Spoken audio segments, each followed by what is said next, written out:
శతాబ్దాల తరబడి నిరీక్షణ, సహనం, త్యాగాల తరువాత ఎట్టకేలకు అయోధ్యలో రామమందిరం కల సాకారమైందని ప్రధాని మోదీ అన్నారు. 2024 జనవరి 22న కేవలం తేదీ మాత్రమే కాదని, కొత్త శకం ఆగమమని తెలిపారు. వేల ఏళ్ల తరువాత కూడా ఈ ప్రజలు ఈ తేదీని, క్షణాలను గుర్తుంచుకుంటారని వ్యాఖ్యానించారు. అయోధ్యలో రామ విగ్రహ ప్రాణప్రతిష్ఠ తర్వాత ఈ కార్యక్రమానికి విచ్చేసిన అతిథులకు ఉద్దేశించి మోదీ ప్రసంగించారు. రామ్లల్లా ఒక టెంట్లో ఉండాల్సిన పనిలేదని, అద్భుత దేవాలయంలో ఉంటారని ప్రధాని అన్నారు. దేశంలో రాజ్యాంగం అమల్లోకి వచ్చిన తర్వాత కూడా రాముడి ఉనికి కోసం దశాబ్దాల పాటు న్యాయ పోరాటం చేయాల్సి వచ్చిందని మోదీ ఆవేదన వ్యక్తం చేశారు. ఈ అంశంలో న్యాయం చేసి చట్ట ప్రకారం రామమందిర నిర్మితమైనట్లు చేసిన సుప్రీంకోర్టుకు మోదీ కృతజ్ఞతలు తెలిపారు.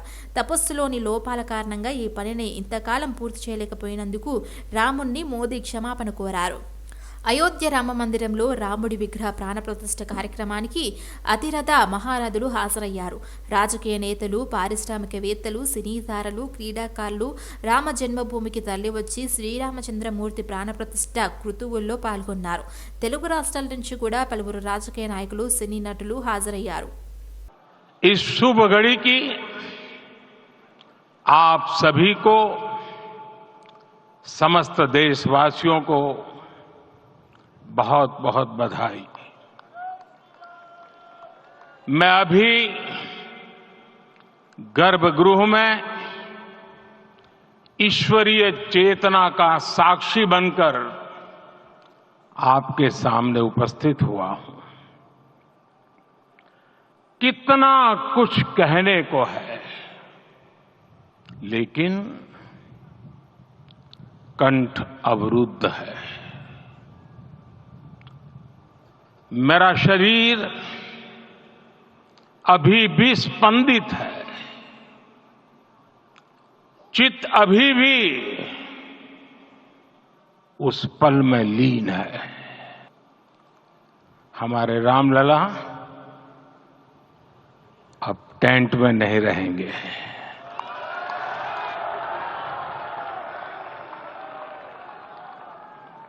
हमारे रामलला अभी दिव्य मंदिर में रहेंगे। मेरा पक्का विश्वास है, अपार श्रद्धा है कि जो घटित हुआ है इसकी अनुभूति देश के, विश्व के कोने कोने में राम भक्तों को हो रही होगी। ये क्षण अलौकिक है, ये पल पवित्रतम है।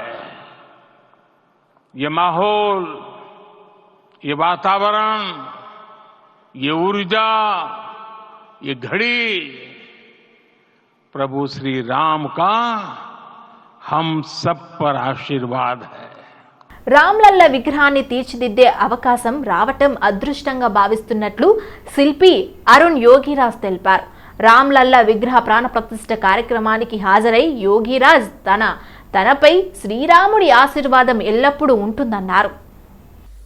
ప్రస్తుత భూమి మీద ఉన్న వాళ్ళు తానే అత్యంత అదృష్టవంతుడిగా భావిస్తున్నట్లు రామ్లల్ల విగ్రహ శిల్పి అరుణ్ యోగిరాజ్ తెలిపారు. అయోధ్యలో ప్రతిష్టకు 3 వేర్వేరు శిల్పులు 3 విగ్రహాలను రూపొందించగా కర్ణాటకకు చెందిన మైసూర్ శిల్పి అరుణ్ యోగిరాజ్ తయారు చేసిన ప్రతిమ ఎంపికైంది. I'm the luckiest person in the earth, and also the blessings of my ancestors and family members, and also blessings of Ram Lalla. It is really, sometimes I feel like I'm in a dream world. Secunderabad Ujjaini Mahankali temple సమీపంలో ఏర్పాటు చేసిన బాలరాముని ప్రతిష్ఠ సందర్భంగా జరిగిన ప్రత్యేక కార్యక్రమంలో కేంద్ర మంత్రి కిషన్ రెడ్డి ప్రపంచ చరిత్రలోనే గొప్ప ఆధ్యాత్మిక కార్యక్రమం భారత్లో జరిగిందన్నారు కిషన్ రెడ్డి. అయోధ్యలో బాలరాముడి ప్రాణప్రతిష్ఠ కోసం 150 కోట్ల మంది ప్రజలు కులాలు ప్రాంతాలకు అతీతంగా ఎదురుచూశారని అన్నారు కేంద్ర మంత్రి కిషన్ రెడ్డి. ప్రతి ఒక్కరూ ఈ కార్యక్రమంలో భాగస్వామ్యం అయ్యారన్నారు. దేశంలోని ఏ గ్రామానికి పట్టణానికి వెళ్లినా రామనామం జపిస్తున్నారన్నారు. అయోధ్యలో రామమందిరంలో బాలరాముడి ప్రాణప్రతిష్ఠ కార్యక్రమాన్ని కోట్లాది మంది ప్రజలు, వేలాది సాధు సంతులు ప్రజలు ప్రాణత్యాగం పోరాటాల ద్వారా నేడు అయోధ్యలో రామమందిర నిర్మాణం సాకారమైందన్నారు. దేశంలో పసిపిల్లల నుంచి మొదలు వృద్ధుల వరకు రామనామాన్ని జపిస్తూ మహాకృతువులో భాగస్వామ్యం అవ్వడం చూస్తుంటే దేవుడు ఇచ్చిన ఆశీస్సులుగా భావిస్తున్నట్లు వెల్లడించారు. మంచి భవిష్యత్తు ఉంది. ఈ ప్రజలు అనుకుంటే ఈ దేశం ఏ రకంగానైనా అన్ని రకాలుగా అభివృద్ధి చెందుతుంది అని చెప్పడానికి ఇంతకంటే మరి వేరే ఉదాహరణ అవసరం లేదు. ఈరోజు ప్రపంచంలో ఉన్నటువంటి అన్ని వర్గాల ప్రజలు ఈ కార్యక్రమం కోసం ఎదురు చూస్తూ ఉన్నారు. ఈరోజు జరుగుతున్నటువంటి లైవ్ ఏదైతున్నదో, ఈరోజైతే ప్రజలు ప్రపంచమంతా చూస్తున్నారో, ఈ యొక్క టెక్నాలజీ, లైవ్ టెక్నాలజీ వచ్చిన తర్వాత మొట్టమొదటిసారిగా ఇన్ని కోట్ల మంది ఎదురు చూస్తున్నటువంటి మొట్టమొదటి కార్యక్రమం ఇది. స్వాతంత్రం వచ్చిన తర్వాత మొట్టమొదటి ఆధ్యాత్మికమైనటువంటి కార్యక్రమం, ఇన్ని వందల కోట్ల మంది పాల్గొంటున్నటువంటి కార్యక్రమం మొట్టమొదటి కార్యక్రమం.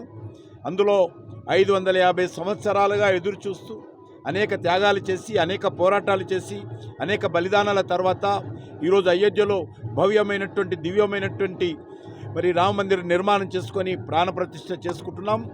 ప్రజలందరూ కూడా ఇక్కడ ఉన్నవాళ్ళు కానీ, అయోధ్యలో ఉన్నవాళ్ళు కానీ అందరూ కూడా ఏ రకమైనటువంటి భేదభావం లేకుండా నేను అయోధ్యలో ఉన్నాను, రాముడి యొక్క పాదాల చెంతనే ఉన్నాను అనేటువంటి భావనతో ప్రతి ఒక్కరు కూడా ఈ కార్యక్రమంలో భాగవహిస్తున్నారు. అయోధ్యలో బాలరాముడు కొలువైన సందర్భంగా సనత్ నగర్ నియోజకవర్గంలోని బీకేగూడ జయభారతి స్కూల్ ప్రాంగణంలో రాములవారి చిత్రపటానికి ప్రత్యేక పూజలు జరిపారు. రామభక్తులు పెద్ద ఎత్తున పాల్గొని శ్రీరామ భజన చేశారు. వారి ఇంటి గోడల మీద జై శ్రీరామ్ అంటూ జెండాలు ఎగరవేశారు. ఈ కార్యక్రమంలో లింగంపల్లి నరసింగారావు, ఆకుల మహేష్, రవీందర్ గౌడ్, విష్ణు పాల్గొన్నారు. భారతదేశం ఒక హిందుత్వ దేశంగా ప్రకటించే రోజు వచ్చింది. ఈరోజు రామజన్మభూమి అయోధ్య ఒక 500 సంవత్సరాల నుంచి బాధపడుతున్న మన అయోధ్యను మనం నిలుపుకోలేకపోయినాం. ఈరోజు మనం బాలరాముని అవతారంగా మన అయోధ్య నగరాన్ని, అయోధ్య గుడిని మన పునఃప్రారంభించుకుంటున్నాం. ఈ దేశం భవిష్యత్తు మొత్తం ఈరోజు 22వ తారీఖు రోజు జనవరి 22 ఈ భారతదేశ చరిత్రనే మలుపు తిప్పే రోజు ఇది. బాలరాముడిని ప్రతిష్టాపన జరుగుతుంది. భారతదేశ ప్రభుత్వం తరఫున జరుగుతుంది. దానిలో మతాలకు అతీతంగా, పార్టీలకు అతీతంగా స్వచ్ఛంద సంస్థలు విరివిగా పాల్గొని ఎక్కడ చూసినా మరి దానికి ఆ ప్రోగ్రాంకి ఏదైతుందో, బాలరాముని ప్రతిష్టాపనకి ఏదైతుందో సంపూర్ణ మద్దతు తెలుపుతుంది. దీంట్లో ఫిలిం స్టార్స్ కానీ, రాజకీయ నాయకులు కానీ అందరూ పాల్గొంటున్నారు. మరి ఇది దేశ సౌభాగ్యానికి ఎంతైనా గర్వకారణము. దీని ద్వారా మన భారతదేశంలోని శాంతి కాకుండా ప్రపంచ దేశంలో కూడా శాంతి నిలబడుతుందని ఆశిస్తున్నాం. తర్వాత ప్రజలు ఆరోగ్యాలతో ఉండాలంటే ఇటువంటి కార్యక్రమాలు, ఇటువంటి ప్రతిష్టాపనలు మరి ఎక్కువ చేయాల్సిన అవసరం ఉంది. రాముని విగ్రహాలు ప్రతి గ్రామంలో కానీ, ప్రతి పట్టణంలో కానీ, ప్రతి రాష్ట్రంలో కానీ. జై శ్రీరామ్. అందరికీ ఈరోజు దేశంలో ఉన్న ప్రతి పౌరుడికి, ప్రపంచంలో ఉన్న ప్రతి పౌరుడికి ఒక పండుగ దినం.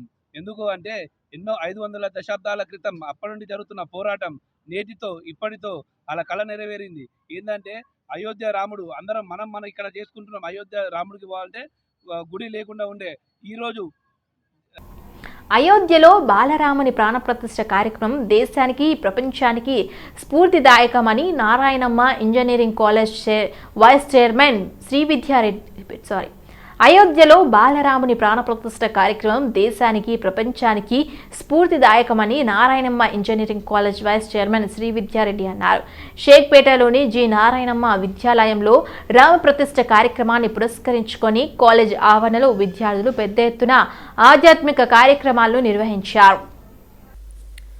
తమ తాత పుల్లారెడ్డి ఆధ్వర్యంలో గతంలో రామమందిర నిర్మాణానికి సహాయ సహకారాలు అందించారని, ఈరోజు రామప్రతిష్ఠ కార్యక్రమంలో తాము కూడా భాగస్వాములు అవ్వటం ఎంతో హర్షణీయమైన విషయమన్నారు నారాయణమ్మ.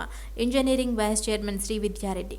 నారాయణమ్మ ఇంజనీరింగ్ కాలేజ్లో విద్యార్థుల ఆధ్వర్యంలో బాలరాముని ప్రాణప్రతిష్ఠ కార్యక్రమం సందర్భంగా విద్యార్థులు పలు కార్యక్రమాలను నిర్వహించడం జరిగిందన్నారు ప్రిన్సిపల్ రమేష్ రెడ్డి. ప్రతి విద్యార్థి రాముడు చూపించిన మార్గాలను అలవర్చుకోవాల్సిన అవసరం ఎంతో ఉందన్నారు. జనవరి 22వ తారీఖున మాకు ఎంతో ముఖ్యమైన పండుగ. మా పుల్లారెడ్డి సంస్థల అందరికీ కూడా, సంస్థలో పనిచేసే అందరికీ కూడా మాకు ఎంతో ముఖ్యమైన పండుగ. సో ఈ పండుగ రోజున ఈ రామప్రతిష్ఠ కార్యక్రమం, ముఖ్యంగా రామప్రతిష్ఠ కార్యక్రమం జరగటం మాకందరికీ ఆనందదాయకం. సో ఎందుకంటే మా ఫౌండర్ చైర్మన్ గారు శ్రీ పుల్లారెడ్డి గారు డైరెక్ట్గా ఈ కార్యక్రమంలో మొదటి నుంచి కూడా పాలు పంచుకోవడం జరిగింది. సో మేము ఆయన తరపున మేము ఈ రోజున ఈ రామప్రతిష్ఠ కార్యక్రమంలో పాల్గొనడం, అలాగే మా కాలేజీలో క్యాంపస్లో చేయడం మాకందరికీ కూడా గర్వకారణంగా మేము ఫీల్ అవుతున్నాము. ఈ రామచంద్ర ప్రతిష్ఠ అనేది అయోధ్యలో జరుగుతుంది కాబట్టి, అయోధ్యలో మనకందరికీ తెలుసు అయోధ్య శ్రీరాముని పుట్టిన ప్రదేశము, అలాగే పట్టాభిషేకం జరిగిన ప్రదేశము. కానీ ఈ శ్రీరాముడు పుట్టిన ప్రదేశం నుంచి పట్టాభిషేకం జరిగే కాలం నాటికి చాలా మార్పులు చేర్పులు జరిగినాయి. Across all our schools and colleges we are doing this. So we are celebrating two things.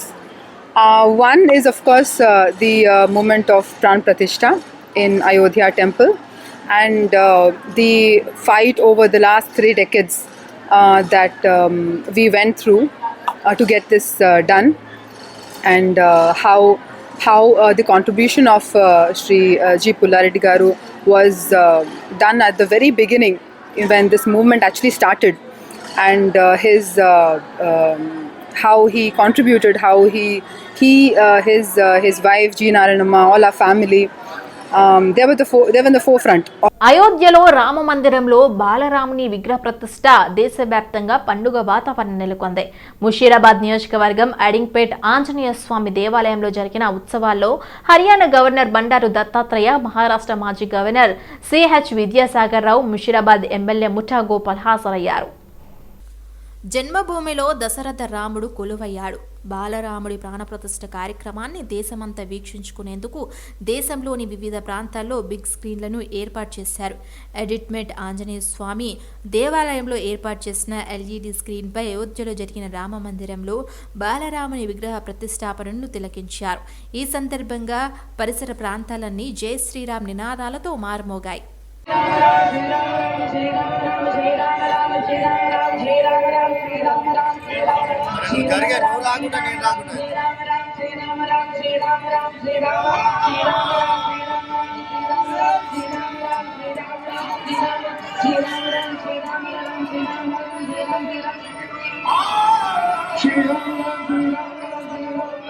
శ్రీరాముడి ఆదర్శాలు అందరికీ అనుసరణీయమని సికింద్రాబాద్ ఎమ్మెల్యే మాజీ డిప్యూటీ స్పీకర్ పద్మారావు గౌడ్ అన్నారు. అయోధ్యలో శ్రీరామ విగ్రహ ప్రాణ ప్రతిష్టాపనను పురస్కరించుకొని సికింద్రాబాద్లోని పాట్ మార్కెట్లో శ్రీరామ్ యువసేన ఆధ్వర్యంలో భారీ శోభయాత్ర జరిగింది. సికింద్రాబాద్లో శోభయాత్రను ఎమ్మెల్యే పద్మారావు గౌడ్ ప్రారంభించారు. మోండా మార్కెట్, అశోక్ నగర్ తదితర ప్రాంతాల్లో ఈ శోభయాత్రలో పద్మారావు గౌడ్ పాల్గొన్నారు. రాజకీయాలు, కుల మతాలకు అతీతంగా ప్రజలందరూ శ్రీరాముణ్ణి కీర్తించాలని పద్మారావు గౌడ్ పేర్కొన్నారు. సంఘం నేత నేమిచంద్ తదితరులు పాల్గొన్నారు.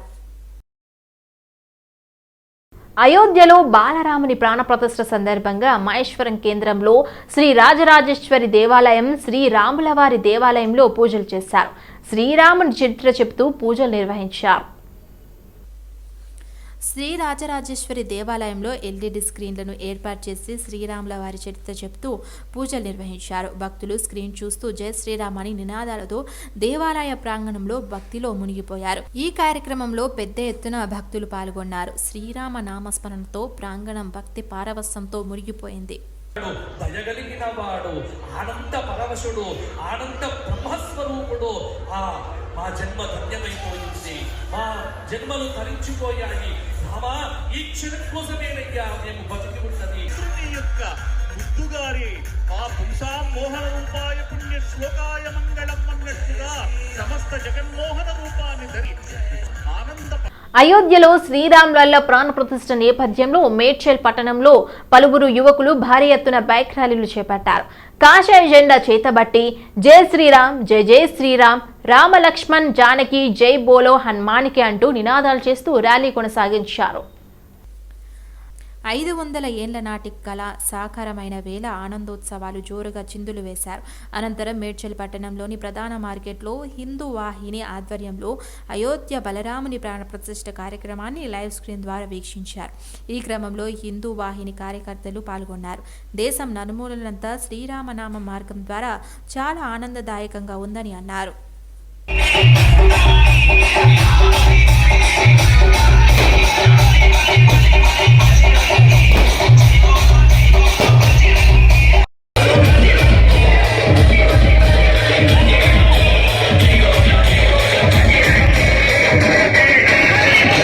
అయోధ్యలో శ్రీరాముని ప్రతిష్ఠ సందర్భంగా చందానగర్లోని వెంకటేశ్వర స్వామి దేవాలయంలో ప్రత్యేక పూజలు నిర్వహించారు. చందానగర్లోని వెంకటేశ్వర స్వామి దేవాలయంలో ప్రత్యేక పూజలు చేశారు. ఈ కార్యక్రమంలో అధిక సంఖ్యలో పాల్గొన్నారు భక్తులు. ఆలయ కమిటీ భక్త జనానికి ఆనందం ఏర్పాటు చేశారు. పూజల అనంతరం శ్రీరాముని ఊరేగింపు నిర్వహించారు. అధికారులు క్షేత్రస్థాయిలో పర్యటిస్తూ పనుల పురోగతిని పర్యవేక్షించాలని రెవెన్యూ శాఖ మంత్రి పొంగులేటి శ్రీనివాసరెడ్డి ఆదేశించారు. ఖమ్మం కొత్త కలెక్టరేట్లో పాలేరు నియోజకవర్గ అభివృద్ధి పనుల పురోగతిపై మంత్రి సమీక్ష నిర్వహించారు. యంత్రాంగం జవాబుదారీతనంతో పనిచేయాలని, ప్రజలకు మెరుగైన సేవలు అందించి ప్రభుత్వ వ్యవస్థలపై నమ్మకం కలిగేలా నడుచుకోవాలని కోరారు. వైద్యులు, ఆసుపత్రులు అందుబాటులో ఉండాలన్నారు. తాను ఆకస్మిక తనిఖీలు చేస్తానని, వీధుల్లో నిర్లక్ష్యం వహిస్తే కఠిన చర్యలు ఉంటాయని హెచ్చరించారు. జీవో 317 అంశాన్ని పరిష్కరించాలే తప్ప తెగతింపులు చేసుకోవద్దని ఆచార్య కోదండరాం స్పష్టం చేశారు. గత ప్రభుత్వం ఈ సమస్యను విస్మరించింది, కాంగ్రెస్ సర్కార్ గుర్తించిందని పేర్కొన్నారు. హైదరాబాద్ ఖైరతాబాద్లోని రంగారెడ్డి జిల్లా ప్రజాపరిషత్ సమావేశ మందిరంలో 317 జీవో బాధితుల ఉద్యోగులు, ఉపాధ్యాయుల సంఘం నాయకులు సమావేశమయ్యారు. స్థానికత మా జన్మ హక్కు అనే నినాదంతో జరిగిన సమావేశంలో అన్ని శాఖల్లో పనిచేసే ప్రభుత్వ ఉద్యోగులు పాల్గొన్నారు. జిల్లాలలో ఉన్న మొత్తం పోస్టులకు అక్కడ కేటాయించే పోస్టులకు వ్యత్యాసం ఉందని, ఇదే ప్రధాన సమస్యగా మారిందని ఆందోళన వ్యక్తం చేశారు. ఈ ఒక్క సమస్యను అధిగమిస్తే చాలా మంది చాలా చోట్ల నియమించుకునే అవకాశం ఉందన్నారు. డిమాండ్ ఉన్న 9 జిల్లా కేంద్రాలను ప్రతి ఒక్కరూ కోరుకోవటం ప్రధాన సమస్యగా మారిందన్నారు. 317 జీవో సమస్య పరిష్కారంపై ముఖ్యమంత్రి రేవంత్ రెడ్డి సానుకూలంగా ఉన్నారన్నారు. జూన్ 2 ఉద్యోగస్తులకు స్థానికత లభిస్తుందని ఆశాభావం వ్యక్తం చేశారు. పని ఉడగొట్టుకోవాలి కానీ తెగదింపులు కావద్దు. వాళ్ళ మనసులో అభ్యంతరాలు ఏమున్నాయి అనేది కూడా తెలుసుకుంటున్నాం. ఆల్రెడీ సెటిల్ అయిన వాళ్ళని గెలుకటం మంచిది కాదు. అది శత్రువులను పెంచుకున్నట్టు అవుతుంది కానీ శత్రువులను తగ్గించుకున్నట్టు కాదు. మనకు నష్టం జరిగింది వాస్తవం. నేటివిటీని గుర్తించకపోవటం కూడా ఒక సమస్యకు మనం ఒడుపుగా ఒక సమాధానం అనేది వాళ్ళకి చెప్తే వాళ్లకు సాధ్యమవుతుంది. వాస్తవానికి సమస్య ఎక్కడ వస్తుందంటే, ఒక జిల్లాలో ఉన్న పోస్టులకి అక్కడ అలొకేట్ చేయాల్సినటువంటి పోస్టులకి మధ్యన వ్యత్యాసం. జిల్లా టోటల్ స్ట్రెంత్ 100 ఉంటే 70 అలాట్ చేయాలని చెప్పి ఒక షరతు విధించారు. ఈ ఒక్క షరతును గనక మినహాయించగలిగితే ఎల్లకబుల్ స్ట్రెంత్, యాక్చువల్ స్ట్రెంత్ కు మధ్య ఉన్నటువంటి వ్యత్యాసాన్ని తొలగించగలిగితే చాలా మందిని చాలా చోట్ల అకామిడేట్ చేసుకోవచ్చు. ఎక్కువ మంది టీచర్లే దీంట్లో నష్టపోయినరు. ఒక కొత్త జిల్లాలో ఇంకొక జిల్లాకు సంబంధించిన 2 మండలాలు యాడ్ అయితే ఆ జిల్లా వాళ్ళందరికీ ఈ జిల్లాలో ఆప్షన్ ఇచ్చారు. అది ఒక సమస్యను సృష్టించింది. ఇట్లాంటి సమస్యల కారణంగా ఇప్పుడు ఇది చిక్కుముడై కూర్చున్నది. బీఆర్ఎస్ అధినేత కేసీఆర్ ను పులిని వలవేసి పట్టుకున్నట్లు పట్టుకుంటామని ముఖ్యమంత్రి రేవంత్ రెడ్డి వ్యాఖ్యానించడాన్ని మాజీ ఎంపీ వినోద్ కుమార్ ఖండించారు. బీఆర్ఎస్ ను దెబ్బతీసేందుకు కాంగ్రెస్, బీజేపీ కుమ్మక్కు రాజకీయాలు చేస్తున్నాయని ఆయన విమర్శించారు. త్వరలో కాంగ్రెస్ అసలు రంగు బయటపడుతుందని మాజీ ఎంపీ వినోద్ కుమార్ అన్నారు. రానున్న రోజుల్లో బారాస బలీయ శక్తిగా ఎదుగుతుందని స్పష్టం చేశారు. కరీంనగర్ అసెంబ్లీ నియోజకవర్గ కార్యకర్తల విస్తృత స్థాయి సమావేశంలో వినోద్ కుమార్, గంగుల కమలాకర్ పాల్గొన్నారు. కాంగ్రెస్ సర్కార్ ఎన్నికల హామీలు నెరవేర్చేదాకా ప్రజల పక్షాన పోరాడతామన్నారు. మాట్లాడు కేసీఆర్ గారి మీద.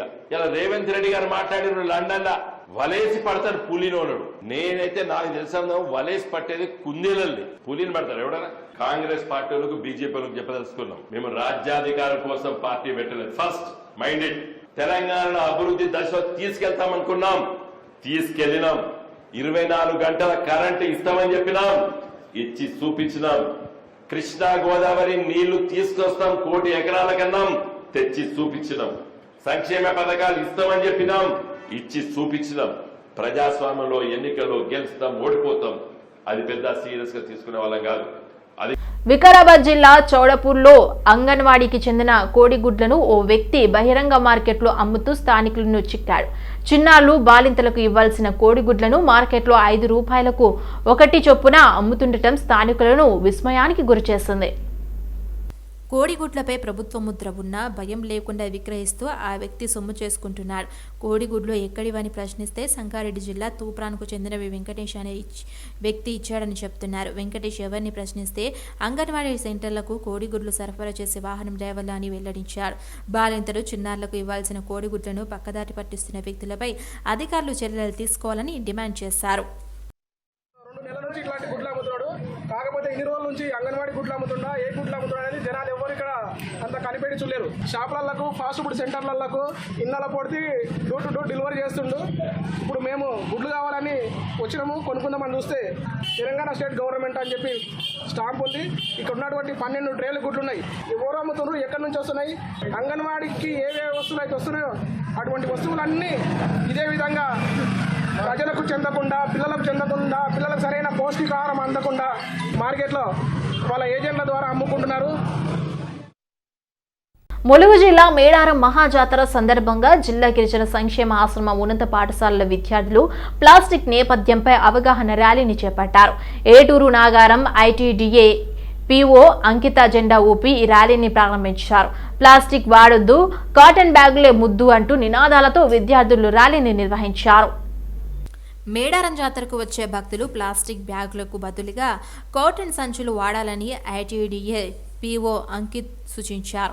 ప్లాస్టిక్ను నిషేధించాలని కోరుతూ మేడారం గిరిజన సంక్షేమోన్నత పాఠశాల స్టూడెంట్లతో కలిసి ఆదివారం అమ్మవారి గద్దెల నుంచి జంపన్న వాగు మీదుగా మేడారం గ్రామం వరకు ర్యాలీ నిర్వహించారు.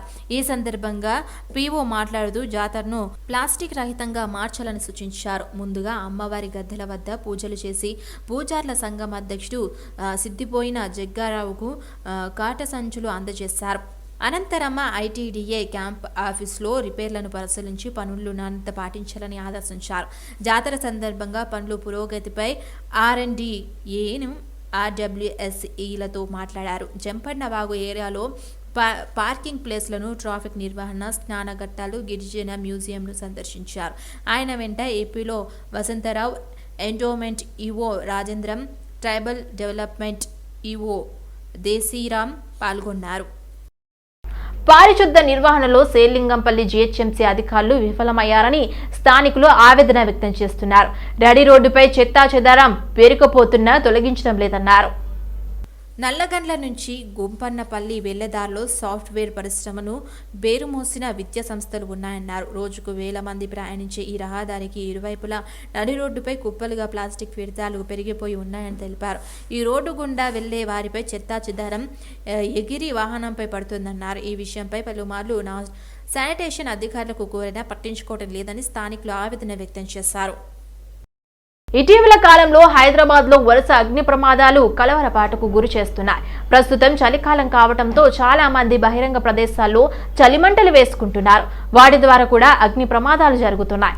తాజాగా హైదరాబాద్లో మరో అగ్ని ప్రమాదం చోటు చేసుకుంది.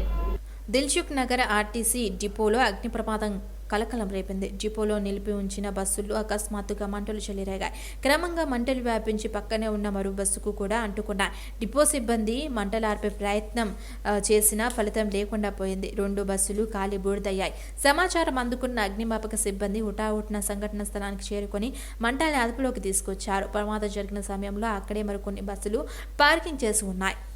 అదృష్టం కొద్దీ 2 బస్సులకు మాత్రమే మంటలు వ్యాపించాయి. అప్పటికే ఫైర్ ఇంజన్లు వచ్చి మంటలను అదుపు చేయడంతో పెద్ద ప్రమాదమే తప్పింది. ఈ ప్రమాదంపై పోలీసులు కేసు నమోదు చేసుకున్నారు. బస్సుల్లో మంటలు ఎలా వచ్చాయన్న విషయంపై దర్యాప్తు చేస్తున్నారు. ఈ అగ్ని ప్రమాదంలో ఎవరికి ఎలాంటి ప్రాణ నష్టం జరగకపోవడంతో అందరూ ఊపిరి పీల్చుకున్నారు. బస్సులో షార్ట్ సర్క్యూట్ కావటం వల్ల ఈ మంటలు చెలరేగి ఉంటాయని డిపో అధికారులు భావిస్తున్నారు. ఒకే దేశం ఒకే ఎన్నికకు సంబంధించి ప్రజల నుంచి దాదాపు 21,000 సూచనలు అందినట్లు మాజీ రాష్ట్రపతి రామ్నాథ్ కోవింద్ నేతృత్వంలోని కమిటీ తెలిపింది. జమిలీ ఎన్నికలకు 81% మంది మద్దతు తెలిపారని పేర్కొంది. 46 పార్టీల నుంచి అభిప్రాయాలు కోరగా ఇప్పటివరకు 15 పార్టీల నుంచి లేఖలు అందించినట్లు వెల్లడించింది.